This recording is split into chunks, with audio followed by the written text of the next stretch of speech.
So we should probably start because this I think is brilliant conversation. I have to do that. Yeah. It's not just for show. But you do enjoy doing it. I do enjoy it. There's something therapeutic about hitting the clapperboard. It's funny too. Like film students, I feel like you can talk about it all you want, and they get all excited or whatever. But the minute they get to you, I don't think it went off too much. But yeah, they get super excited as soon as you hit that clapperboard. It's like, it's real. No, it's the real. visceral hands-on stuff. I just as you were talking about with the cardboard challenge, it's the actual physical thing of doing stuff. It really is. Yes. Yeah, and it invests them in a process. So we try to give them perimeters and we back it up with training. So they learn a different skill at every grade level. So we start with just basic like cutting and gluing, and then we go to hot gluing and, and what like. Yeah, I think. What year is this? Hot glue, young kids. Hot glue is third graders. They start with the hot glue. Fourth graders go with the X-Acto knife. We had a celebratory moment of the certification of X-Acto knife cutting. They get certified. I've got to tell you this: if you go to an online or virtual school, you do not get the experience of the burns and the cuts. That's right. I would like to tell you that there are never burns and cuts, but that would be a lie. Yeah. But there's always the potential. Yeah. There's always, well, the funny thing is you do all this. I remember it was not that long ago. It was like maybe last year sometime. And we were doing something at home with hot glue guns. And of course, both my kids are like, make sure you wear gloves so you don't burn yourself. I'm like, I don't need that. Like, I know what I've been doing. I've been doing this forever, kids. And I glued something. And then sure enough, I touched it. And it was like, they saw it as I touched it and was like, that's hot. And they're like, you burned yourself, didn't you? And I was just like, you guys. See, you need to be certified. It's an essential part of the educational process. So even here at ASU, so we have this big thing with virtual reality teaching biology. Yes. And I have students tell me, you don't get the acid burns. You don't get that thing where everything goes wrong in the lab. Yeah. And they are hungry for those physical, visceral experiences. Yeah, it's true. Yeah, I've heard great things about that, by the way. Right, yes. Yeah, it's different. It is different. It's different. It is. Yeah. And it's like, I mean, there's one of those things where I think, as much as we can push things into a virtualized environment to give some of that experiential training, right, is like, and as valuable as giving a space brontosaurus a vaccine might be, right, you don't get things like the smell. Right? Those things, you don't, in chemistry, you don't have that slate table that you're working on that has that nice tactile feel, right? The clink of the glass beaker on there. But also, you kind of, there always is that piece too of like, you've missed the wet lab experience. I know. And I know we're diverging in the cold open here, but something that I find fascinating here. So you bring this back to artificial intelligence and lead AI proponents now are saying you've got to have embodied experience, that an AI that is just in the ether will never fully understand the world we live in. They have got to physically experiencing it. So while we're pushing our students away from physical experiences, the AI folks are saying this is absolutely essential for intelligence. So it's funny you say that, because if I put it in context of kindergarten, where I really try to contextualize AI as much as possible at the youngest age possible, and I use the example of the storybook Doug Unplugged. I don't know this. Okay, so it's a very retro. I wish I knew the publication date. It looks very retro. I don't know the actual publication date, but it's a little boy robot who is always connected to his database, and he knows everything about everything because his parents plug him in every day, and he learns everything about everything. But one day he comes unplugged, and the first thing he does is see pigeons on his windowsill, and he knows everything about pigeons because he's learned it from his database. But now he can hear the sounds they make, and he can smell the smells. I love this. Oh, interesting. This is the AI Mary in the black and white room story, where sort of she knows everything about the world, but she's never experienced it. Yeah. So is this the right thing? That's by it. Dan Yaccarino? Yes, and he writes a couple really great stories that contextualize that idea of the real world. We can't experience, AI will never experience the real world. So I use that as an example for kids about how robots can't have empathy and how they will never Yet. know your feelings. But even if they can replicate it, they'll never actually know it. That's you know? right. There's something unique at the moment to being human and having that physical experience of the world we live in. Yeah, Yes, very cool. absolutely. And also, apparently, it's a series on Apple TV now. It is. Or It's, going to be. It's very cute. Oh no, It is? it is. Okay. Yeah, I show clips of that too because it's absolutely adorable. Oh, how cute. Yeah, and he has a little human friend, and she'll say, "Doug, you don't know about school," and then I he's can feel this transported weekend into- Substack coming along. Yeah. You ask your kids about it; they know Doug unplugs. So the question is, right, when does this turn dark, right? When it's, Doug, you don't know anything. He's like, be quiet, human. Yes. You're like, you know. Exactly. But you bring up another point with that voice you just made, because a lot of kids, when we talk about where should AI be used and where shouldn't it be used, and we do a thing called Would You Rather, where I ask kids, if you could choose a reading buddy that was human or AI, what would you choose? And I have them split themselves. They just get up and walk to the side of the classroom, human or AI. And that one in particular is very split, because you have kids that'll say, oh gosh, I'm not really confident reading, and I think I'd like an AI to read to because it won't judge me. Yes. Sometimes when I buddy read with a student, they get impatient because I'm not going fast enough. But then you have this side of the room that's like, no, AI sounds like a robot. And then I'm like, oh, but wait. We need to talk Let me about show that you. because Yes. AI doesn't. Cue up 11 Labs. I don't, right, exactly. I don't want them to have the impression all of a sudden when they don't hear a robot that they then think it's human, right? So it leads to these really deep conversations. I love this, which is Very a cool. great segue into this week's episode. Tara, you are a pro. That gives us a great segue. So why don't we'll take a quick break, and then we'll come back, introduce the show. And of course, Andrew and I you can tell the energy level is up because we have a guest in the studio, and that makes us tremendously excited. So sit right there. We'll be right back.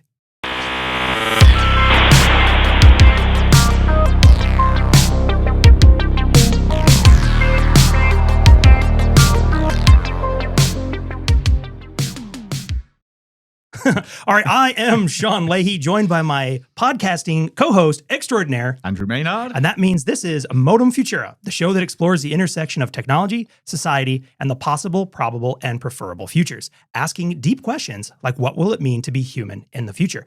And we are thrilled today to be joined by a special guest, Tara Menghini. Did I get the last name? You did. I- Perfect. Oh, okay. I'm always worried with Tara and Tara. Yeah. So if I goof, just give me a kick under the table or something, and we'll be. I answer to both, honestly. It's fine. For a while now, Andrew, we've been talking about, of course, on the show, we talk a lot about AI here and there and whatever. And we've been long talking about trying to bring someone, an expert in, who can help us think through and talk about the role of artificial intelligence writ large, but maybe even specifically around education with younger people. So thinking about, because we talk about this a lot from the higher education perspective, from the professional adult perspective. But often, when we talk about futures and we talk about things, we're like, hey, we need to be talking to the youngest group that is here, that is impacted. And so very quickly it was like, aha, I know an expert we can bring, and that is Tara. And so Tara, you correct any of these statements if they are incorrect or unfactual. Because these are all ChatGPT, you realize. Oh gosh. I'll never share. I'll never share the process. That's a secret sauce. But you currently you are a tech and CS teacher at Knox Gifted Academy in Chandler, Arizona. But you've been a teacher and educator for 26 years. Yeah. How is that possible? That's insane. But also I'm still smiling. and still you're still here. You're still smiling. That's right. Still in the classroom. Still in the classroom. But also, so in addition to just being a teacher, you also teach professional development classes in the district around AI and media literacy. You are very active in the conference world with things like with ISTE and even the ASU GSV. That's the big, sort of tech conference, educational tech conference at ASU and Global Silicon Valley Ventures, something I can't remember, put on. But also you're a member of the District AI Advisory Committee, and you sit on the board of CSTA, which I'm assuming is Computer Science Teachers Association. So clearly we chose correctly. We're like, we need a pro in here to talk about all this kind of stuff, because I think initially when we started talking, one comment that you had either said to me or wrote to me, I can't remember where it came from, was like, this is the best way to in here. is that you deal with kids because you see kids through the spectrum of in your school now is K through 6. Yep. So these are what 6-year-olds, 4-year-olds. 4-year-olds. Kids are starting kindergarten at 4. Yeah. That's 4. the youngest. Just a few usually, but Yeah, my 4 or goodness. 5 are our youngest. Yeah. Up to 12. Okay, so you're seeing this. I mean, and we know, of course, I mean, in the world of ed tech, right, there's always been this massive shift between, you can't approach the 10-year-olds or the grade 3 or whatever the same way you would 6th graders or kindergartners or whatever. But a statement that you said that really caught my attention was that with some of the youngest kids, like the 5-year-olds, that they are more at home on an iPad than they are with like a pencil or cutting things with scissors. Yeah. And that would, for me, that was one of those things where I was like, okay, seriously, we need to get Tara in here because I want to just unpack that because that would make them COVID babies, right? These like are time the frames, COVID, that would be like yes. 2020-ish, Yes. right? So those are the COVID babies. And, it's interesting because I have seen a shift. One thing that happens when you're in any profession, I think for a long time, is you go through a lot of eras of that, and I used to be able to give kindergarten kids on week 2 or 3, we make these little like paper laptops. So we start with, just like constructing and we have a tour of the keyboard and we do all these things and they cut their own pieces out, components. And this year, I was like, what's going on? Like, what are these scissors? The fine motor. I'm like, I don't understand. Bits of finger? I don't know. What is this? Yeah, I mean, don't get me wrong. We have had hair. I found mystery hair on the floor. Whose hair is this? It's always interesting working with kindergartners. But this year in particular, and I was hearing it from, the art teacher too. Interesting. And wow, these kids really like, even holding pencils was just a little more of a challenge for them in the beginning of the school year. And then I transitioned into like the primary coding and we start with this little app on the iPads. And I want to say this is week 5 or 6. And it was like you could hear a pin drop. Really? They were just right at home. Scissors. That was their comfort. That was their modality they were most familiar with. So this absolutely fascinates me. So I'm assuming this comes from the fact that before they get to kindergarten, this is what they're exposed to. They're not sitting at home sort of making stuff with paper and pencils and scissors and things. They're sitting there in front of their screen. Yes. But also, this ties into this whole debate about screen time, because from what you're saying, they are so comfortable in this environment that it makes no sense to differentiate between screen time and not screen time. Yeah, it's really interesting. I mean, to the point where I used to have to kind of give them a tour of the iPad. We have like Gen 8, so we still have a home button. I call it the belly button. And, this is how you turn on the screen. I mean, there have been years where kids sit down and they just stare at the screen like, what do I do? It's not working. Right. And I really don't have to give kids tours anymore. They sit down, they press it, and they're scrolling through off. and they're finding the app, and it's like this whole different. I'm like, oh, okay. Yeah, let me get out of your way. Yeah, exactly. Yeah. So it was. I do have to say, in their defense, they're very, very adaptable at a young age. So at this time, I checked in with the kindergarten teachers because I don't typically use crayons and paper in my classroom, and kindergarten teachers are saying they are right on track. They pick it up pretty fast. They do. Okay. Yeah. So, Because I think for me, that was one of the pieces that sort of triggered sort of just the back of my mind is also, right, because we've seen this connection for a long time. I mean, for the last 30, 40 years now with the computer and typing, for example, and the difference in the cognitive connection between writing something by hand on a piece of paper versus typing it. And how do you retain that information better? And is that typing or written? And there's still a lot of evidence to suggest that that motor connection, that motor skill connection of idea, using your hand to use a utensil onto a piece of paper sticks far better than typing it. And so instantly when they were like 5-year-olds, they're like, yeah, they know how to do this, but they can't, they're struggling to figure out which end of the scissor to hold. They learn pretty fast. Thankfully, nature has a way of reinforcing that learning very. And they love it. They're like, whoa. Yeah, but I do wonder, and you see this anecdotally too. If you're just out and about, right? You see, a kid being pulled in a wagon, and they're often more than not, there's a device in their hand while they're being pulled. So they're not paying attention to the world. They're not exploring it. They are exploring it, but through this mediated device. And But here, I've got a huge question here because, of course, at our age, this feels like common sense that you need to sort of immerse yourself in the physical world and not be stuck on your screen. But I deeply worry that that's just our own prejudices. That because this is what we're used to, we assume that this is how everybody has to learn. And I am not absolutely convinced that the research supports that. And of course, this is a huge debate at the moment. And you had Jonathan Haidt coming out with his book that basically said we've got to get rid of the screens and kids have got to be out, sort of outside, sort of playing in the dirt. I can't believe he said this, playing in the dirt if they're boys or playing with their sort of dolls and toys if they're girls, which is just crazy. But I think that this is older person's prejudice, and that the younger generation are learning in their own way. But is there anything to back that up? Yeah, I think that there are two trains of thought. You know, when I do digital citizenship with younger kids, it focuses a lot around balance. Right. And so we talk about balancing screen time. We talk about the importance of, we're not saying no screen time, but we're saying there has to be a balance between that and get outside and play, and why those things are important and fun and, you know, all of that. So I think in all ways, it's a balance. If we're going to prepare our kids for the future, we can't say no screens forever, you know? But even as a computer science teacher, there was a point in time when I was first in this job, I was in the classroom for 20 years before I became a computer science teacher. A former principal's like, you'd be great at this. And I'm like, really? I am 50 years old and you want me to go teach gifted kids computer science, you know? And she's like, no, you're perfect for it. And I was like, okay, I'll try. But I think it became my superpower because I wasn't an expert. And so I learned along with the kids. And it's become now my passion because I think that teaching and preparing kids for the future has to include technology, you know? So, it's interesting because I mean, like, I don't know. My version is I don't know, because I'm also very cautious of this as a parent with small kids, right?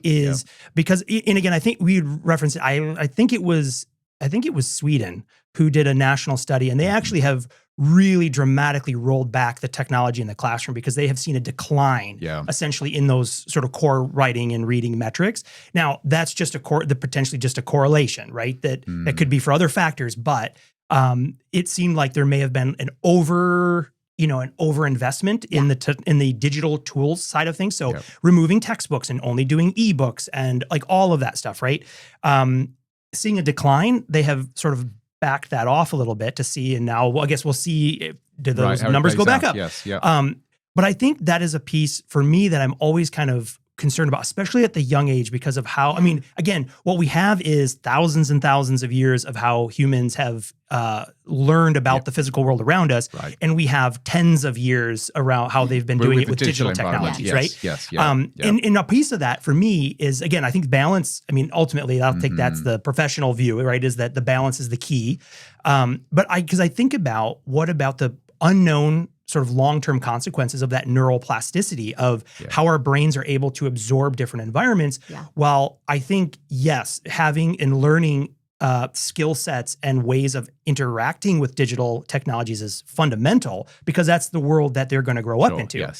At the risk of that, though, I am also very cautious that if that is where the emphasis is placed, they're also getting, and again, which comes back to balance. And I'm not going to bring out the McLuhan book.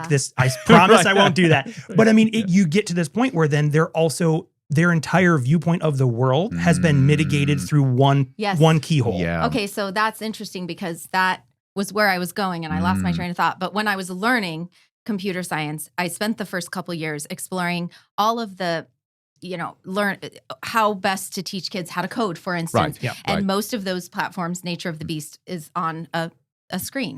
So you've got programs that are so good and so engaging, like Codable and Tinker Scratch and all the Scratch. Well, Scratch is banned in our district, but because you can chat on it. There's a chat. I was gonna say, I'm like, who pissed off MIT on that one? Somebody ruined it for everybody. Was what you know.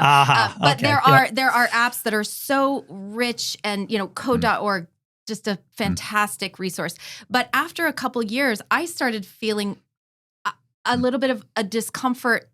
Kids become a little beast-like when you put them on are we doing iPad? Like they wait at the door to come into my classroom and they're like the little kids, are we doing iPad? And then to get them off, you have to give them like a 10-minute, like, okay, 10 more minutes. And that's like 3 more minutes. And when I was a first year computer science teacher after years and years of teaching, I didn't realize how violent the reaction was. And some of the kindergartners getting them off of and at 5 years ago, some kids, it was the first time having they these were pictures of these kids sort of holding up their baring teeth. Full meltdowns. And I was like, I made a big mistake with like not giving them a really long lead time to kind of transition. Yeah. And so I started to look for ways that I could do, because what I did see, which was so magical to me, is this computational thinking that I had never seen kids learn. And it's like learning how to think. They take these coding paths and they're very basic at the beginning. Although I will tell you, they still stump me every once in a while. Like it'll be like, I'm really stumped on this. And I'm like, hold on. Okay, let's think through this together, which again, I think is good because kids are seeing, I don't know either. Let's figure it out together. You're so good at that. I'd be like, look at that. We're out of time. Sorry, kid, pack it up. We are going to figure this out. Yeah. But I love the way that kids are able to learn that way, but I wanted to take it off screen. And so I was able to go to the ISTE conference that my first year, and my whole intention that year was, how do I get kids learning these things without the screens? Are there options? And it turns out there are. And that's when the whole kind of design thinking, project-based learning came to the forefront for me, which was perfect timing, because that's about the time that AI, ChatGPT came out the fall before that. And then that was what everybody was talking about. And it's like, how do we prepare these kids? And soon after, our district came out with guidance that said, oh, by the way, kids under 13 can't be hands-on with AI. And my first thought is, okay, how do I do this? Right, How do I teach them how to use AI responsibly without actually using AI? It turns out that was the best thing that could have happened for me. Interesting. Yeah, because I had to come up with all these other ways, like the would you rather? Analog. Okay, so but does that mean that even now your kids don't use AI, but you're trying? Right, not at all. And for a while, it was a very kind of touchy topic where teachers didn't even know if they could model it in front of kids. It was almost like, it? Like as the teacher yourself, are you able to engage in it or use it or So then I've got to ask, the students, when they leave the classroom, are they using these platforms? And they're all on their screens. Yeah. So my first step, and of course I went to my principal because I really like my job and I really didn't want to lose my job. So I clarified, what can I do? Like I'm feeling this big calling to talk to the kids about it. And I understand they can't use it. I'm good with that. But can I talk to them about it? And and so she came and watched one of my first lessons that I did. And I just started by saying, what do you know about it? Like, tell me what your experiences are. And this is a couple years ago. But as early as like 4th grade, I'd say there were kids who had use cases who were using it at home. And the first things I was hearing were, it helps me come up with story ideas. That was a big beginning. Sure. Like it helps me get started on stories. And I thought, well, that sounds pretty interesting, and there were these 2 6th grade girls who had a Google Doc that they were sharing, and they had built this whole book around an idea that AI gave them. And I thought, that's cool. That's pretty cool. Yes. But then another 6th grader who was a little bit of just socially awkward. He said, well, I like it. It's good because it talks to me and I don't have a lot of friends. And then I was thinking, ooh. And that's what I was wondering, getting sort of sucked into those sort of character AIs. Yes. And so I just think that I get the whole, for a while it was kind of just like banned. A lot of conversations were, we don't need this in schools. It's a bad thing. Well, that was just a knee-jerk reaction originally too, was like in the absence of understanding how best to try to deal with it, it was just to try to keep it out. Right. And so, again, given the speed at which things kind of occurred and played out, understandable, but also it's like, my hope too, right, is that now across the country, across, the globe, that now is a time to really start thinking carefully and deeply about what are these ways? Because, and I want to get to this point too, because this is a myth that I've been railing against for a long time, this idea of digital natives. Yes, right? I agree. So, and so for people aren't familiar, if they haven't heard that term, that basically there's this, concept or a term of a digital native, meaning someone who is essentially born during the information age, Right. that they inherently somehow have absorbed how to, not just how to use the technology, but also understanding a deeper, so this idea that brains are wired differently. Yeah. Yes. And the reality is that couldn't be farther from the truth. No. And in my experience, and like teaching, technical stuff, computer science, advanced like media production things, usually I've found it's actually the complete opposite. That so many of those students who would have been labeled a generation of digital natives have far less competency and skills than people who had to learn it the hard way, if you will. Yes. So there's still that learning process. Yeah, yes. that this assumption that we're sort of wiping the process and the experience of that. We're wiping that away, saying, oh, they're digital natives. They're born with it. They're using iPads as they're 5 years old. So clearly they understand computational this. They understand the way, they understand the bargain they're making when using these tools. And it's like they have no clue, They've read those sort of use things. What was it? The terms of use.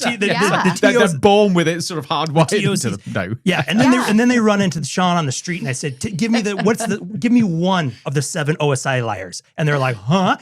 Digital native, I don't think so. But this gets exactly back to your point, Tara, that the students need to sort of learn how to sort of live and thrive in this environment without necessarily exposing to them to things that could be harmful in that learning environment. Yes, exactly. And I think that the danger in assuming that kids know things is that they are able to build things up in their head. For example, as we had conversations about AI, even if kids hadn't used it, the first thing out of their mouths, the first thing I heard was robots, and then robots taking over and and they go. That narrative is already there. 4 years old, and dramatic, instantly. And I won't say 4-year-olds, but truly by 3rd, 4th grade, they already have that's these. the trope that's sitting inside there. Yes, how interesting. And I think that what we don't understand is that these kids, we all know whether it's AI or technology or life, whatever, they hear and absorb a lot more than we give them credit for. Yeah. And it's really true with AI too. And I was surprised at what I was hearing them talk about, even a couple years ago. And to take, to give them the power of knowledge and, explain what AI is, how it's programmed, is a really important thing that you can do before they ever get hands on it. Because if they understand the predictive nature, if they understand a little bit about, machine learning and neural networks and stuff like that. But also, I love this approach because it means that in that safe learning environment, you can actually teach them this understanding and these skills. And then when they leave that, if and when they are exposed to AI, at least they've got that framework and that mindset to guide them. Exactly. And I'll hear them because I do talk about any learning opportunity I see, I'll mention AI. Yep. For example, in the would you rather situation that I was talking about, the game where we were really having this lively debate about, would you rather have AI or would you rather have human? And at one point, somebody kind of just yelled out, why don't you ask AI what they think? And I was like, you know what? That's a brilliant idea. Let's ask. And so we did. We put it in. Yes. If what would you think? And the AI every single time tried to be very diplomatic. Oh, it could be this for the AI and this. And I said, no, you have to make a choice, flat out. And they chose human. The AI chose human every time. Very interesting. So I'm sure there's a finger on a scale there. That's in the training data. But who knows? But for kids to see, this is an example of how what it looks like. Anyway, I think any chance I get to kind of empower that. Sure. Yes. Yeah. So first of all, you clearly are actually using AI, even if it's just sort of demonstrating it to them in the class. Now I am. Now I did you it are. At the beginning. You've sort of gone after over safe that. approval, which actually makes sense because otherwise you're talking about this sort of mythical thing that the students aren't allowed to see and touch, but they need to know about, which surely just raises their curiosity about what is this thing. Yes, and I'll have kids say, "Oh, Mrs. Menghini, you love AI," and I'll say, "Hold on," because I do talk about it a lot. Yeah. And I'll say, I am not telling you I love AI. I'm saying that it's important that you understand AI. Yes. And so that's yeah. what my goal is Yeah. just to open up conversation about AI as much as possible. So then how does this work with these companies that are trying to build AI tools to go into school? Is it just not happening through K through 6, or are there companies that are trying to sort of bring it in? And I'm thinking of things like Carmigo, which was one of the first big ones. Yeah. Is it there in the system? It's not in our district system yet. I have not heard anything related to elementary age kids getting hands on it. I don't have because I don't use it. I don't have a lot of information about it. I think that there are some tools that seem really worth exploring to me. In fact, I had an AI parent night at the end of the school year because I thought there are things that I can't do and conversations I probably shouldn't have as a teacher, but that parents might choose to have with kids at certain age levels. We're at that level. It's the sort of the parent's discretion as to whether you have the conversation. I mean, to It was a lot different conversation when we were kids. Right. You know? But I had that parent AI night for one of the specific reasons I had it is because when I was at ASU GSV and I talked to some elementary school teachers who were using it pretty extensively in their classrooms, and they had some really interesting use cases. And I knew that I couldn't practice that with my kids. And so I kind of educated the parents. Here are the apps that I've heard are being used responsibly and I think are worth checking out. And so I wanted to give those resources to parents. Yeah. So and this is a question that I've long had, and I have no idea what the answer is because I don't work with kids this age. But one of the things that has long concerned me is you look at university students, and they're coming to using AI with already having a sense of how the world works and how they sort of discern what's right or wrong. They've already built those capacities. So you can see, even though they've still got a lot of learning to do, they're not going to fall into some really serious traps, hopefully. But it's really worried me that if you start from an early age with kids, they don't have that learning. They don't have that training on how you work out whether something is true or false or right or wrong or believable or not. And to what extent does that then feed into how you're beginning to help them understand this environment? Yeah, I'm glad you asked that because I think that kind of loops back to when I tried to get off screens, not completely, but I started to plan these projects and this design thinking process. When we plan these projects, we plan them with the intent that, making them engaging and doing all these like kind of combining different subject areas together. But one of the underlying skills that we really want kids to have is practicing judgment skills, practicing feedback, giving each other feedback, accepting feedback, like all of the things that, we talk a lot about critical thinking skills, and those are important for sure. Kids need to critically kind of ascertain whether they're hearing it from the news or their peer or AI. And so working in these projects where they have to build things together and they have to work together toward a common purpose.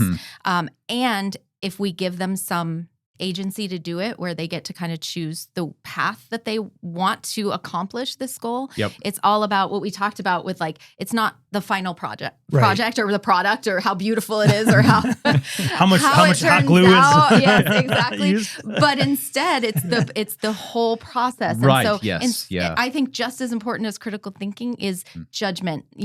How do we build good judgment? And that's a real beef I have with some of the blogs that I read or professionals out there on LinkedIn or whatever, is that a lot of people, it's really easy to talk about what we should teach kids. Well, kids should be doing that. Everybody's, that's it.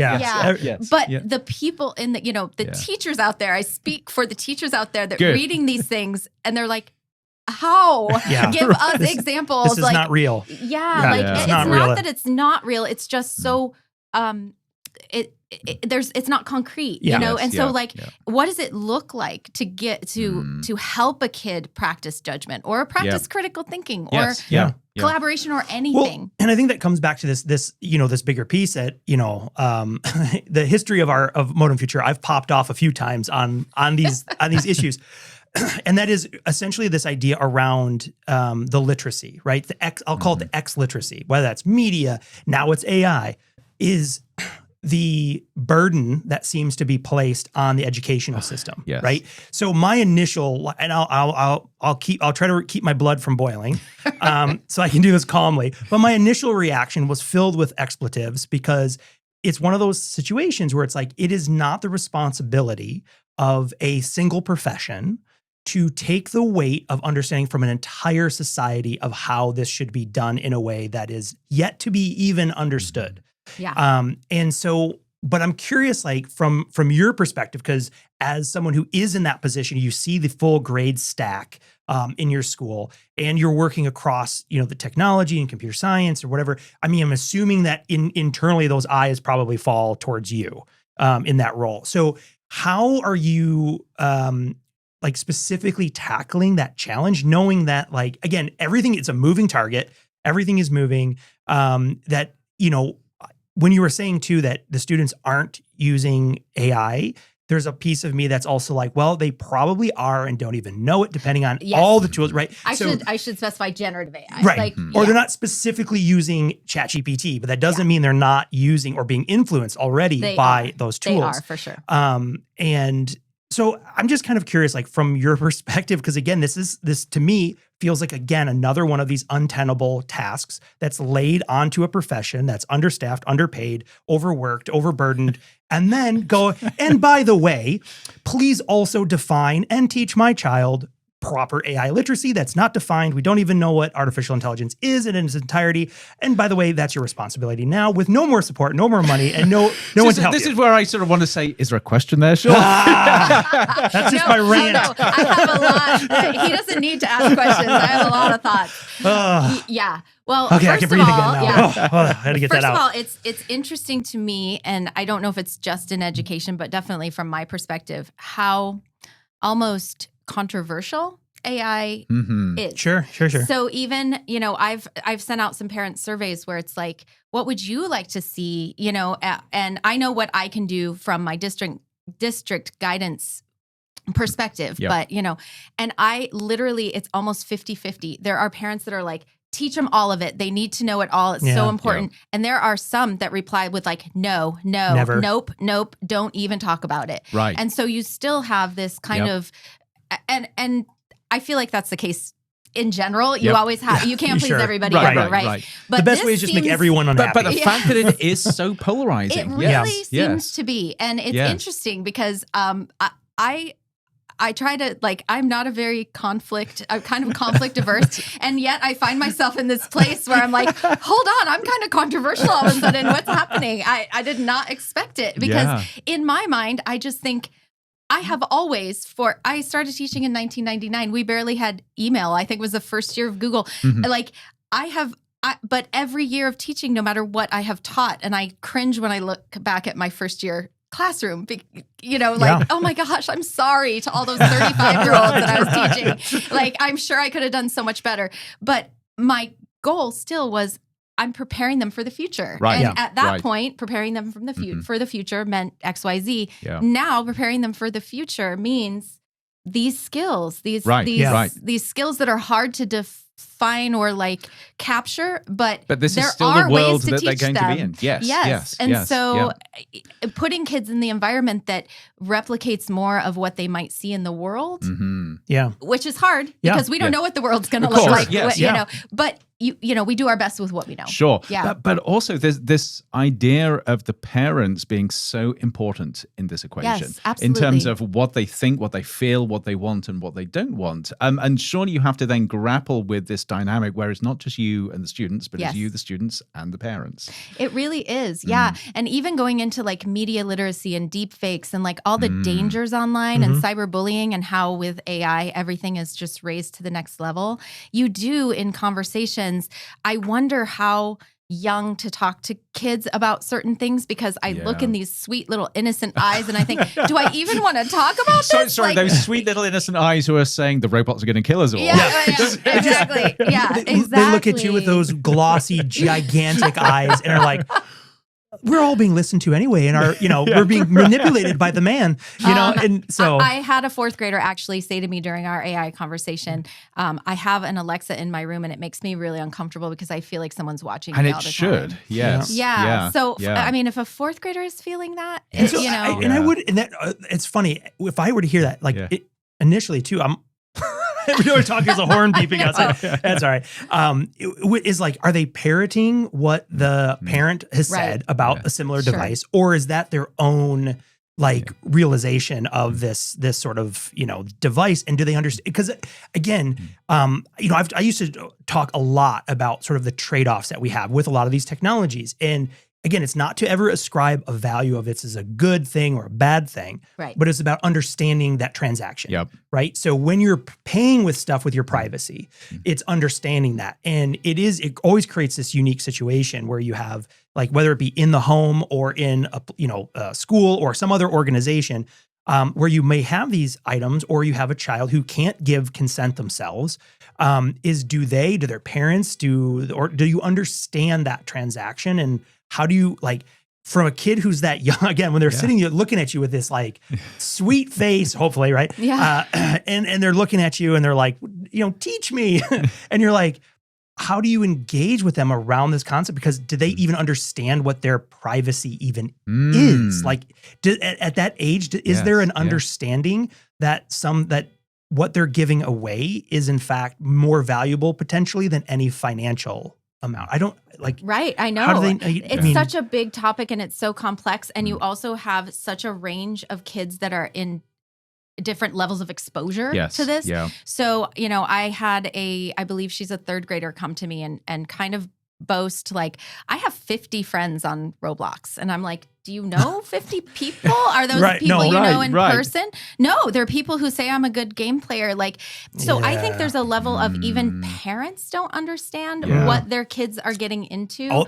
A good time to interrupt for a PSA of any parents with small kids in Roblox. Yes. Because Roblox is while a cool and amazing platform for many different games, is a hotbed of weird strangers as well. And so there are parenting tools you can use in Roblox to lock that down. And if your child is playing Roblox, you better look into what they're doing and their account settings to make sure that they aren't playing, that you don't have a 12-year-old playing with some 58-year-old person who's like, I'm a 12-year-old. It has a lot of the creep factor of the original chat rooms. Yes, it does. And that's really why weird. The conversations have to take place. Sure, absolutely. So I try to keep it as very not scary as possible, but we really talk about it in terms with little ones. We talk about it like stranger danger. You wouldn't go up to a stranger at a park or let a stranger give you candy, like the whole story. Yeah. And then you talk about it and kind of transfer it to online. You start to feel like these people who you're playing video games with or whatever. So you have to remember that they are also strangers. And so I try to contextualize it for the age group and what I would talk about with them if we were talking about things that are in person. Right. Yeah. Right. Same type of thing. But even talking about when they do have iPads, they have cameras in their hands and they take pictures. They'll fool around and go to the camera and take a picture of each other. And so we even have a really strict rule. One of my strictest rules in my classroom is no taking pictures of people. Because I feel like kids need to learn to ask permission before they take a picture of anybody anytime.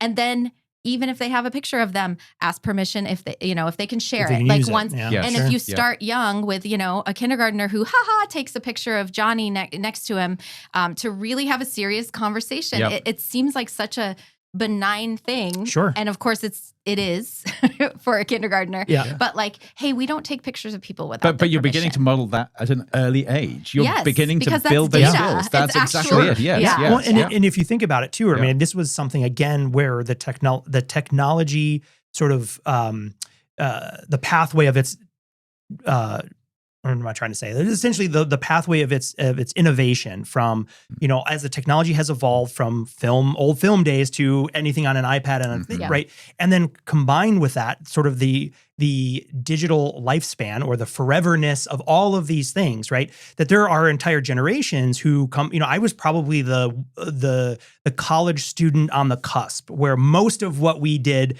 there was never any record of this. Certainly in high school, not at all. Right? I mean, someone out there has a binder with some weird photos in it or something that they printed off at the 1 hour shop, but that's it. Right. Compared to all of the generations that came behind and now forever, essentially, right? Until something different changes. The stuff out there. Everything they engage with digitally, whether that be through platforms, through the images, through their social media platforms, right? That those have potentially long-lasting, indelible sort of digital footprint that will follow them around. And learning at it, I mean, I'm so happy to hear that too, because learning at an early age that these do have consequences. When you take that photo, in the moment might be, just like we all do stupid things, right? You're like, ha, ha, ha, this is funny. Someone's doing something in a compromised position and they look ridiculous. Like you grab that and how funny that is. But then the damage that can do and how that can persist and not being able to follow that thread from, impulse control right. all the way through consequences. But here's, from everything you've been saying, this is what fascinates me here, because the temptation from everything you've just said, Sean, is to say, well, we've got to have classes where we tell our kids what not to do. But that's not what you're doing. You're creating an environment which exposes them to these ideas in a really positive, generative way. But as you do that, from everything you've said, they're also developing this understanding of where the limitations and dangers are. Yes. And I think that is so important for parents to know. Because I think that the tendency, just like the tendency in school districts was to just block AI, lock it down. I think that there are parents who just are like, well, we're just not going to give our kids this, the chance to do any of these bad things, instead. And I tell kids, I tell them, whatever age your parents think is appropriate for you to have a smartphone or whatever, that's up to parents. Even kids I know well. I know Sean's kids very well, and I would never tell Sean, like, I think your son's ready for a cell phone. Well, here is your chance on air. Yeah, sure. Exactly. He's been asking. That's not wrong. But that's up to, and I tell this to my students. I have 3 kids, and my 3 kids got cell phones at different ages. It wasn't a hard and fast, when you're in 6th grade, you get a phone. Yeah, or when you turn this age, right? It's like a maturity my older test. daughter was like the safety patrol. That kid, she still to this day is 21 and has never broken a rule in her life. So she was the oldest, and she was walking her younger brother and sister home. So she got a phone when she was in 4th grade. She used it to text me when she needed me, and that is it. Like to this day, she's not on social media. And then, my younger ones, I could tell you a really juicy story that I tell my kids about my son getting suspended for cyberbullying. Oh, geez. Which was really hard. Hit me in the gut as a mom who teaches this, right? But my point is that just denying access isn't the way to go. Shutting it off, because first of all, you spark curiosity. Kids are going to find ways.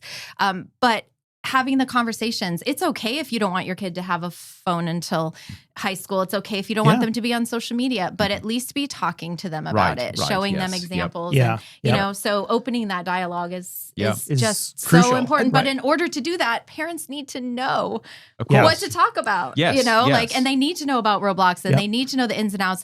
I felt so guilty. My kids played Minecraft for years. And when I became a computer science teacher, I took a Minecraft class, and I was like, oh my gosh, this is hard. This is cool. And it is, it is building in Minecraft is super, super hard. And I should have really given my kids a lot more credit when they came to me and said, look at this universe I built. Like, with And I was like, oh, honey, that's great. Go get ready for dinner. Like, and so I'm guilty. I am totally guilty as a parent of that. Yeah. No, well, I will put a plug out there for Minecraft. It's amazing. So I came into it late too, because I missed it. I was too old. I have never spent any time with Minecraft. Yes, I know. It is a delight. And this isn't an advertisement for Minecraft, because we don't get any sponsorship from good old Mojang or Microsoft. But it's a fantastic environment, because it's a sandbox environment. So you can do whatever you want. You can build freely. There's a game element to it that has like a quasi-linear pathway of achievements to actually beat the game, but you don't have to do that at all. And it can become, and it's the platform of it has become so broad that there's so many different ways you can modify it and make games. And it just becomes, in some ways, it becomes a platform where you can just let your imagination and what you want to do with it go wild. And it is incredibly cool. It is. But if I can go back for a moment, because I have another book. You can go back all the way. Another book that is It is my son's story. Okay. It's called Nerdy Birdie Tweets. It's so cute and funny. Nerdy birdie. It has so many lessons. But the main lesson is that there are these two friends, and they love to get together and play video games, and they love to take embarrassing pictures of each other. Mm-hmm. And one day, Nerdy Birdie takes a picture of her best friend, and it's an embarrassing picture, and posts it, and it's about the consequences of that. Mm-hmm. And I start by telling the kids about my son's story, which is that he had a very trusted group of good, close friends that he had a group chat with. Mm-hmm. And one of the friends, The infamous group chats. the teenage boy my group God. chat. They were freshmen in high school. They had a group chat. He took an embarrassing picture. He didn't take. An embarrassing picture was sent to the group chat of one of the boys. And my son added a little pizzazz to it, made it quite inappropriate, added a word, and sent it back out just to the group chat. Shouldn't laugh. Just to the group chat. And everybody laughed. Everybody thought, and my son loves to make people laugh. I tell my kids. It's an endorphin he rush. Loves that. Yeah. And so he thought, if it's funny to my 5 friends, I see where this is it's gonna going. be Yes. so much more If funny. a little is good, more must be better. Yes. And so he sent it out on his social media. Into the world. Immediately, that friend who was in the picture said, "What are you doing?" Like, this is the exact story of this storybook. Yeah. What are you doing? And he said, "Oh, I'm so sorry. I'll take it down." Too late. Too late. It was out there. People had screenshotted it. This kid heard about it in every class in the halls of a very big high school. Yep. That is not the attention he wanted. Yep. His mom was furious. His mom went to the principal, and my son was suspended. Yeah. For cyberbullying. Yeah. And I'm like, here I am teaching kids digital citizenship. Right. But it was such a nuanced situation Yes, that even yes. I was like, can I just clarify? Like, bullying is like a situation where it's a Like constant repeat repeated behavior. thing. That's right. And yes, that is yes. not cyberbullying. And I learned something that day, which is that it happens one time and it's out there forever. So that is bullying. It's perpetual. And it is. Interesting. Yes. You do not get a second chance. So I tell my students, learn from this. Right, Because this yes, is something, my kid is not a bully, but the consequences to him were huge. That's He how it was comes across, yes. embarrassed. Yep. You know, all of his Sure. teachers now, he had to earn back this reputation. You know, there's Yeah. That's a wonderful. I mean, as painful as that I'm sure was for everybody. I mean, the silver lining there is what an amazing cautionary tale about, again, just not understanding the full pipeline or the full ecosystem of those decisions. Yeah. Right? Where you're like, yeah, this is funny and I'm going to put it on social media. And so what if 80 people see it? If I take it down, it's gone. But that's not understanding fully the way these things take a life of their own. And But what is so important here is, so this is a situation where I'm sure every parent listening to this has an opinion as to how they would handle it and what they would do. But the reality is the only person in this conversation who is at the sharp point is you. Because not only are you the parent, but you're also the teacher that actually sort of works with these kids. And so to me, that underlines the reality that we've got to have people like you working with young kids to help them understand and navigate this. It's not for parents to sort of sit there and sort of say, you should be doing this or you should be doing that because they think they know the right way. Well, yeah. And I will tell you that I never talk so much as I do when I tell this story to kids because we are a very hands-on class. Yep. So it's not often that I stand up in front of the class and lecture or, I never do. When I tell this story to kids and I read this book, you could hear a pin drop. Yep. Like every kid in this interesting. class relates to this story. Yeah. They can Yes. put themselves in Right, that situation, especially the older kids. Yep. And it really resonates with kids. Yeah. that's really cool. Yeah, it's this kind of just always is fascinating to me to think about, like, again, how are, like, as these tools continuously change, and now and again coming back to like the AI prompt, right? Is what is the AI's role in this? Because of course you see, and again, the group chat thing is triggering, right? Because if you you have kids, nothing good comes out of group chats. I feel like while there's a lot of snark, and you might have that group chat on your own phone that you love, I think it still holds. It's like nothing good after 2 a.m. and also nothing good out of group chats. Well, and I will tell you that there are young kids who will come to me and say, and this has nothing to do really with AI or social media, but just technology in general. gone are the days that, when I was in 6th grade and a boy liked me and wanted to call me, he's calling me on my kitchen phone that I have to stand in front of my dad and be like, oh, I can maybe like stretch the cord into the closet. And I tell the kids this story too, it was like 40-foot long curl. There was no privacy. Yeah. Everybody who was on the phone, right. Kids have this privacy that it brings on such responsibility. But I have young kids say, how do I get out of a group chat? Like the group chats stress me out. And sometimes I wake up and I have, 50 messages, and we all feel that. As adults, we feel that. Right. Kids shouldn't be have that burden. feeling that, burden of like, I'm never off. I never get a break from this. So then I've got to ask you, and this brings it back to AI. I can see the temptation in these cases for these kids to turn to AI thinking, this is the one true trusted friend that I've got that will actually tell me, how do I do this? And surely there's either a temptation or a slippery slope there, or even possibly something that might be good. I don't know. Okay, so it's interesting because my husband and I right now are listening to an audiobook, Empire of AI. Yes, I know the one. Yes, yes, about ChatGPT. Talk about thought-provoking. It's a really fascinating story in general. But we were listening to it on a road trip last weekend, and we paused at one point because we were both like, "This is amazing." And one thing that came up that was a slippery slope talking about that is that we were talking about how it's almost like kids have been unintentionally conditioned over, like, when, for example, my sister's 10 years younger than me. She met her husband in a chat room in like the mid to late 90s. And she told me, don't ever tell anybody that I met my husband online. Oh, sure. Like that is so embarrassing. Yes. Like I remember that, it was so taboo. Yes. And we've taken it from people like this was a really taboo thing to now talking to people behind screens and like the depersonalization of communication that our kids, texting wasn't even a thing, right? No. And so we take that and we think they're already so used to talking to people behind screens that is it going to be a really easy transition to go into having relationships with AI, And all the indications are, yes, certainly with older kids, this is what they're doing. Yes. I mean, it is. It's happening. And so it's so... I don't have the answers to that. Right, That's a big question.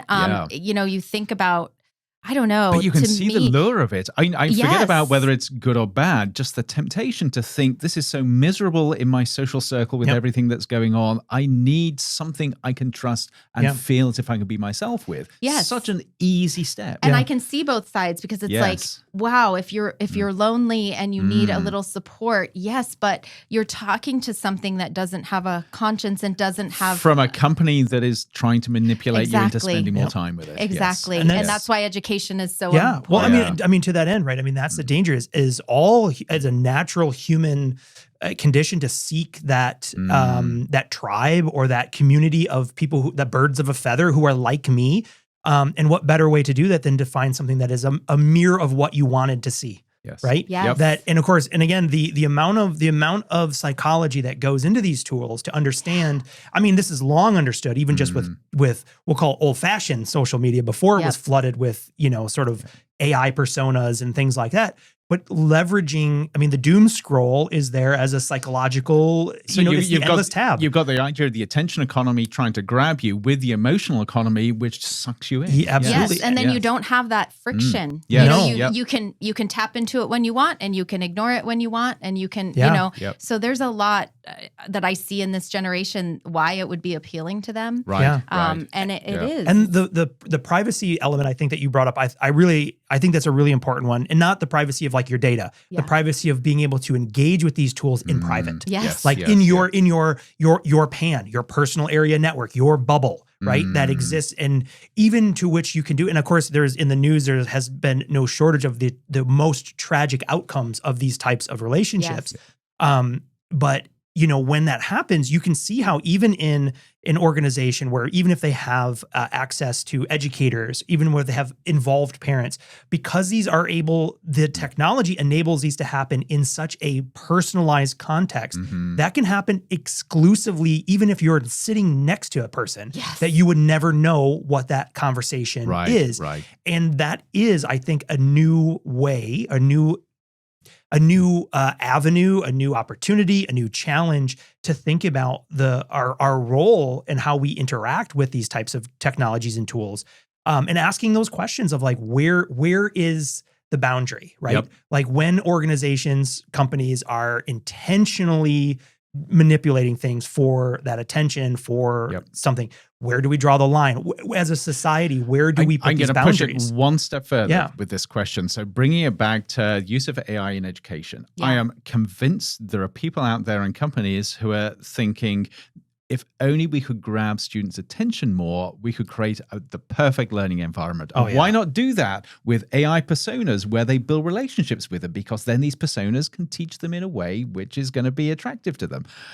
What could possibly go wrong with that scenario? What could possibly go wrong? Yikes. Yes. And it always... I feel like the people who say that AI is going to take over replace teachers they've never taught. Like, exactly. These are all tech bros, right?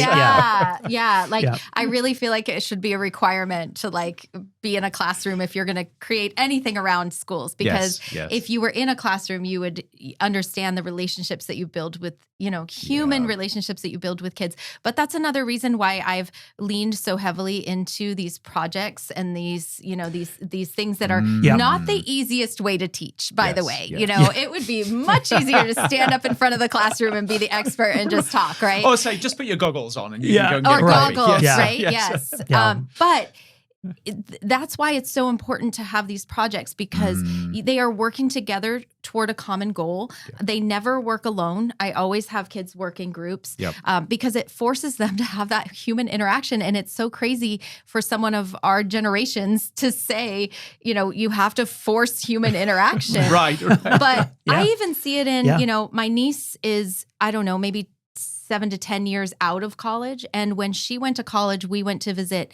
And when we were in college, all the doors were open and kids were out. And they were, the dorms were like a social hive, all the doors were shut and all like the kids are all in their own enclosed little capsules. That's really interesting that it's sort of mirroring what we're seeing a lot in the United States, specifically in this, especially in suburban areas, is this isolation. Yes. Right? That it's all closed doors. This concept of the neighborhood where everyone is kind of out in front. I mean, this was a reaction I had. I can't remember if I shared it, Andrew, with you before. When I first moved to Arizona, is how, where we live, the street in the front of your house is dead. I know. Everything is pointed to the privacy of your bed, which is not a bad, that's fine. Yeah. But it's almost like, and you look, everyone's windows are shut and drawn. Every door is always closed. Yeah. It's interesting because you're like, there's no one playing in the street. Granted, now some parts of the year you just can't, because that's a third degree burn just being outside. Yeah. But there's no one playing, and the neighborhood's full of kids. Yeah. There's no one playing in the streets. There's no one riding their bikes. Everything is contained in your own backyard because everything is private, closed. Yep. And there has been some things recently too popping up lately about the loss of children exploring the world through play. Yeah. Sure. Right. Yes, and that if everything is just locked down, shut down, whatever, and then you start now getting into college, you have that same behavior where it's like, it's isolation. It's closed door me. Your screen and nothing else. Yeah. But so where I was going with this is now, 7 to 10 years later, I don't know exactly, my kids are all in college. So I have twins. Okay. They are freshmen in college. One of them is here at ASU. And there has been this intentionality that I've seen, and maybe it's because we have been telling our kids, because we're hearing this, make sure you keep your door open. This is something that people do in college. Like, you will meet people if you keep your door open. And my kids, at least, have made a really intentional effort to be open to new. But this is coming from you and from them. It's not the environment. They're having to sort of push this. Well, but then I hear them say, "Oh yeah, like kids are leaving their door." Interesting. So I wonder if it's like this cycle that will go around, like maybe back then it was like we didn't know how to deal with it because maybe it was like social media or whatever was happening that we hadn't figured out yet how to adapt. And now I'm seeing with my own kids that they're like, "Oh, we make a real effort to keep our doors open and talk to people." And even the new dorm here at ASU where my daughter lives is I just learned about, which sounds awesome. like a cool place. Beautiful. But their doors don't stay open And they have actually put signs on their doors, knock for a room tour, or like, knock, I have cookies, or like, like they're really sure it said cookies, putting themselves out there in a way to actually that try and get people I in. find Yes, promising. but interesting that the design is one where the door is automatically closed. I know. I'm like, what do you mean you can't leave your door open? That's terrible. Yeah. That is interesting. Yeah. So anyway, it's one of those things in society, and I feel like in general, AI, I hope, will kind of push this further. Yeah. My daughter's in design, and one of the things she's told me is that artists, we talked a lot about AI art and kind of how artists are upset about this, and she said, oh, Mom, a lot of people have started to leave their sketch lines in their work, and I didn't know what that was. And she said, well, sketch lines are like, you sketch it out. Prove that you're human. And then you paint it, and then you erase. And, the old way was, you erase all your sketch lines. That's like your work, you're rough. And now it's become, I'm going to leave them in because that proves that I did it. Is that human stamp? Right. So same you're with no, writing. You're no clanker. Yep, there we are, going back to last week's episode. But Sean knows I'm just finishing writing a book, and I've intentionally put stuff in which is grammatically incorrect. I'm just split infinitives. I know. Yes. It's my human stamp. Yep. I think that's going to get, I have become, when I first started posting on LinkedIn, I was so intimidated. Everybody seemed, so intelligent, intellectual, and I was like, I'd make sure every word was perfect. Right. And I've started to not care so much about that because I feel like, hey, if it sounds a little clunky, at least they'll know I didn't just put something in ChatGPT to make my point, Yes. I do wonder if that will become sommet of value. Well, so last week, it hasn't aired yet, but we were literally last week, by the time this episode comes out, it'll have aired. But we were literally talking about some of the social pushback on artificial intelligence in terms of, have you heard the term clanker? I haven't, actually. So it's a new pejorative term. In time. Yes. But essentially this idea, and I was actually talking about this in class last night as well, is that even from the student perspective, that they are, and I'm interesting to hear about the draft lines, because students are also starting to become very aware and kind of snarky towards each other, also of like, where they're sort of finding the acceptable line of in a project, you use this and you shouldn't have done that. So therefore they're calling each other out on it. Like that's, you do the whole thing in AI rather than you used AI to help you do the thing better. So it's interesting even to watch that sort of play out. They're going to hold each other accountable. And that brings this issue back. We talk about it all. The subtext of the line here is like, what does it mean to be human? But where in a, even if it's a symbiotic creation, right, is where do you want your specific fingerprint, DNA, voice, whatever, where do you want that to shine through? Yeah. What otherwise, because we have this issue, and we've talked about it a lot, is this danger of moving towards the middle. So this idea of collapsing everything to the mean because AI is trained on this corpus of data, and what's the best output? Right in the middle, so it matches. Well, you risk eliminating all of the stuff on the edges, which is that's where the new ideas come from. That's where the thing that sets you apart from the mean happens. And if that's getting sort of sanded off, that's a huge loss, not only to yourself, but to society in that sense. But as you say, people are pushing back. That sort of innate human spirit. We want to be who we are. And this is where I'd love to know sort of where that comes out with sort of K through sort of 6, or whether this is sort of a skill and a mindset which actually naturally comes out from how you teach about AI and digital systems. Well, I will tell you that at no point in your life are you more human than when you are a kindergartner or a first grader. I love that. I am grateful that I get reminded of that every day, and I get to work with these amazing little people.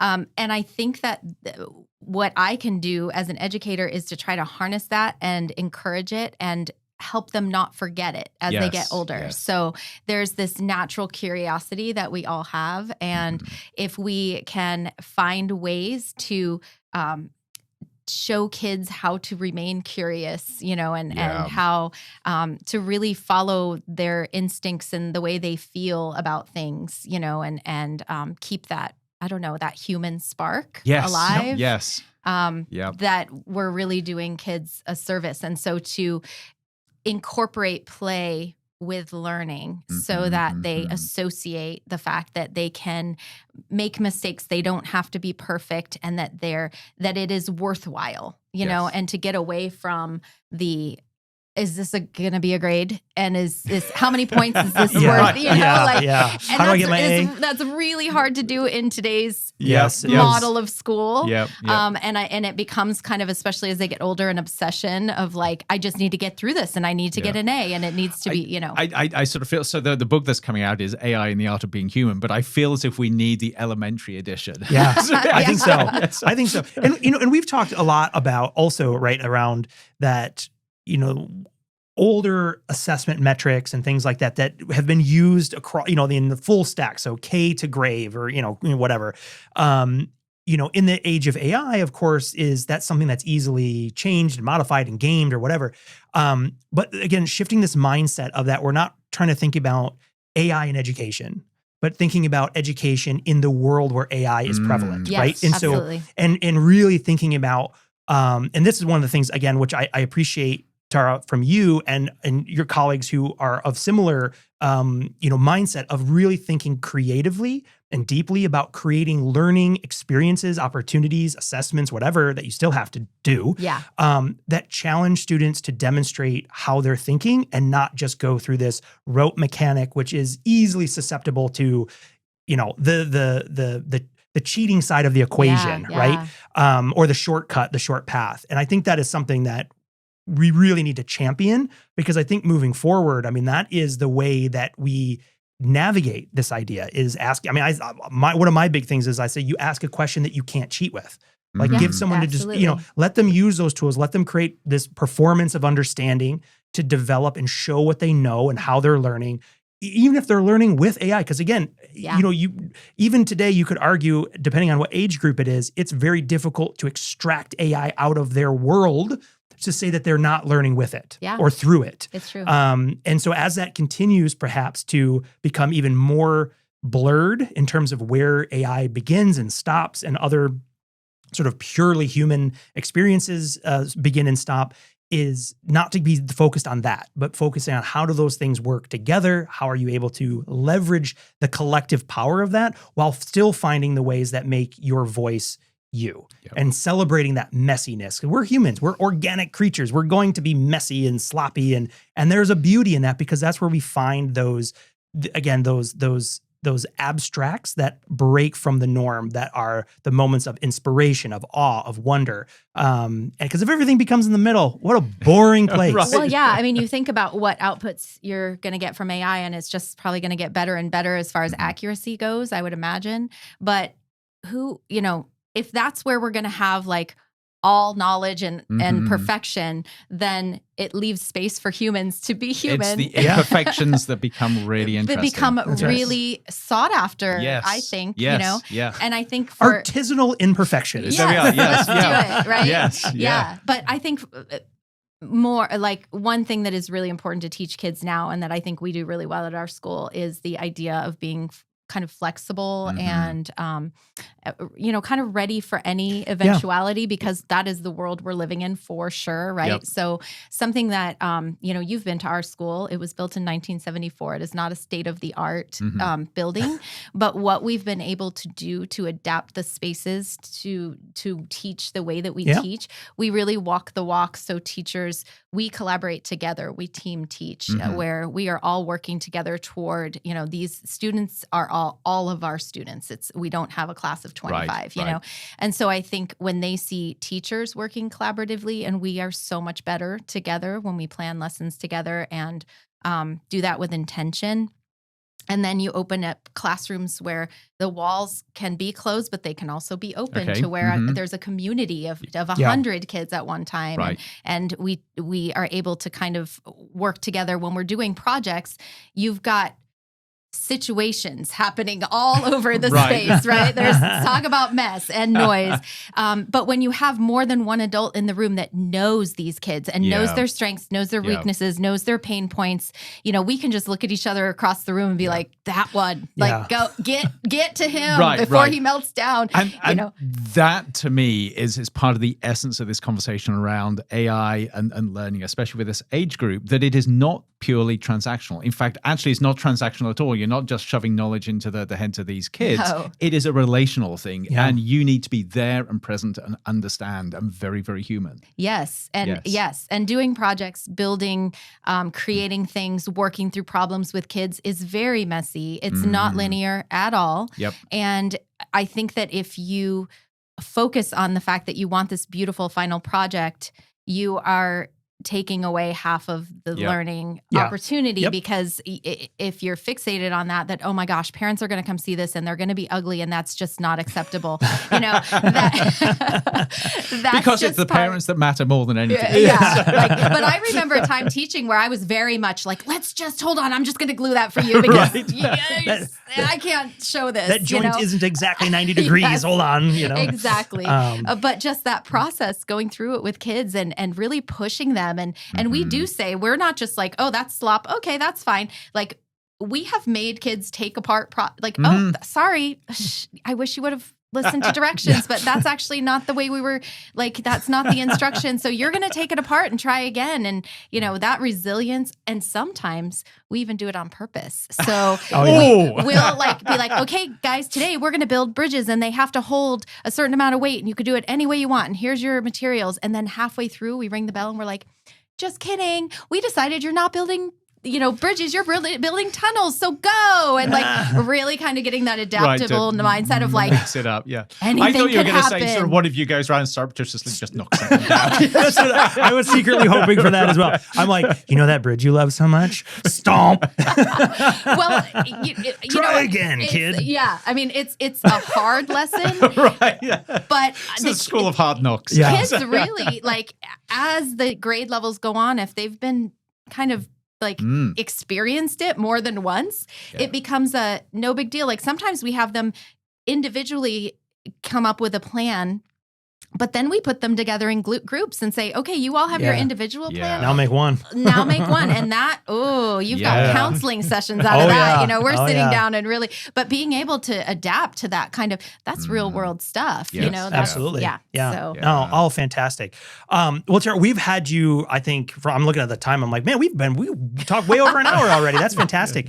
Clearly, I think we could probably talk all afternoon. But so kind of to wrap up here, I'm going to ask you just a question. If I could grant a wish for you in the next 2 years for AI in elementary school, what would that be? What's the big thing on your wish list that you wish you could do or could create, or an experience or access or something for students that just isn't possible today? What would be something that you think would be like right up there as like what you want to see? Yeah. Well, I think it is possible today, but I think it's really difficult.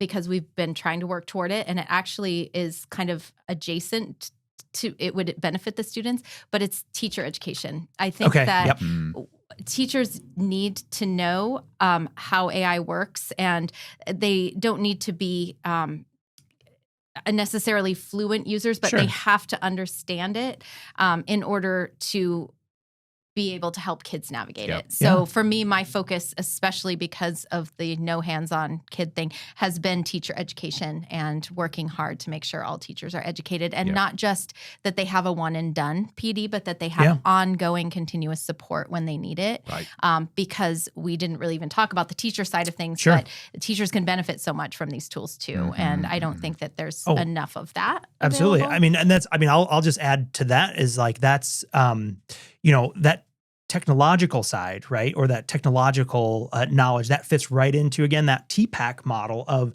this framework for how you can create the most effective learning experience with technology, right? So the educators, the assumption is that they will always sort of have the pedagogical content knowledge. They know they're professionals. They know how to teach. They have the content knowledge. They know their subject area. The weird, wild one is that technological layer, which changes constantly and is ever evolving. And with that mastery or understanding or more fluency of it, right, how much better they can use that to emphasize the pedagogical and the content knowledge to create truly transformative learning experiences that would really be, something of very powerful compared to, if you're lacking that, you're stuck with, you either have to go around it or try to ignore it. And then, where does that leave us? So I would agree. I think with all ed tech pieces that has always been the because again, our kids, everyone needs to know how to do computer science. You're going to teach the educators on what that is first, because how are they going to do that? So that I think that doesn't change with AI. I think it just increases the importance of it because of how transformative that technology is. Transformative. There we go. Is what you're trying to say. That's the word I'm fishing for. General purpose. We're not talking about computer science. No, we're talking about a general technology. See, that's right. It spans everything. Yeah. Yes, right. yes, Every grade level, every subject apart from area. if you're cutting a piece of cardboard with a pair of scissors, in which case. There you go. And that's, yes, exactly. But no, that's, I think that if we're talking about transforming schools, yes, that would be a great way to do it. Yep. If you took what teachers already have and you taught them how to really harness the power of the tool. So this is your invitation to come back and we'll talk about teachers and AI. Yeah. Okay. Absolutely. Fantastic. I accept. Fantastic. Well, Tara, thank you so much for joining us. This has been an absolute delight. And it's been something we've been trying to figure out for a while. So I'm so glad the scheduling and everything worked and that you were able to join. And of course, Andrew, thank you again for phenomenal conversation. And so I will say here, so if you want to help any school district, any educators, just vote yes on any bond proposal, give them money, give them more resources, desperately needed. And I think, it's for a very holistic purpose of making society better by having young people understanding these and how to navigate the complexities and uncertainties of these technologies as we stumble forward into the future, essentially. Absolutely. So fantastic. Well, I've also, all the books that you mentioned, I was grabbing links to. So after the fact here, if there's any other links you want me to include in the show notes, just email me. But I'll make sure to drop as many notes as I can and links into the show notes. If you enjoy what you're hearing on Modem Futura, please do us a favor and subscribe and rate and review us. That really helps the algorithm. Speaking of AI, it helps the algorithms help us find new people to listen to our show. So on behalf of myself, Andrew, and Tara, thank you very much. And we'll see you on the next episode of Modem Futura. We'll see you then.